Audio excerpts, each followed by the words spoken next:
follow his legitimate commands.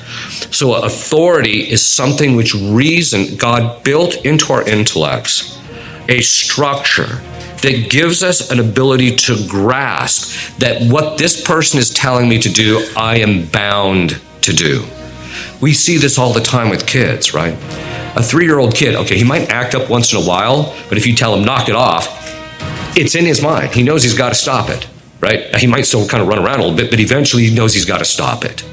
Okay, and how do we know this too? Is because part of this authority structure is to recognize that when the authority says stop it and you don't stop it, that they have the right of disposition, which means they can stop you from doing it.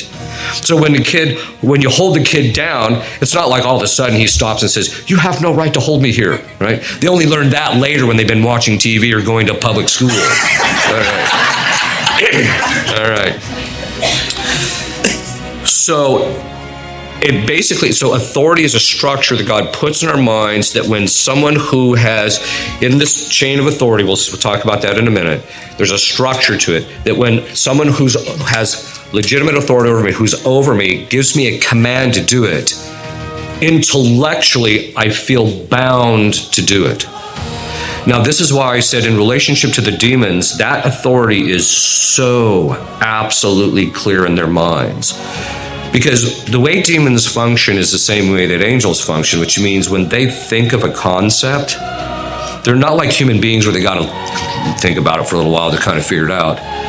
As soon as the concept comes into their minds, they instantaneously exhaust everything there is to know about that essence completely to the degree that their intellect can. Just instantaneously, they fully understand it. It's a great diagnostic, by the way, in possession.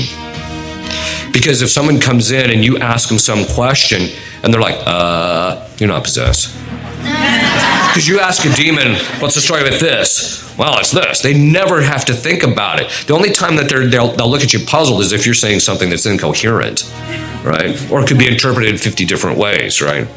Okay, so it's a structure that God puts in our minds. This is why if we keep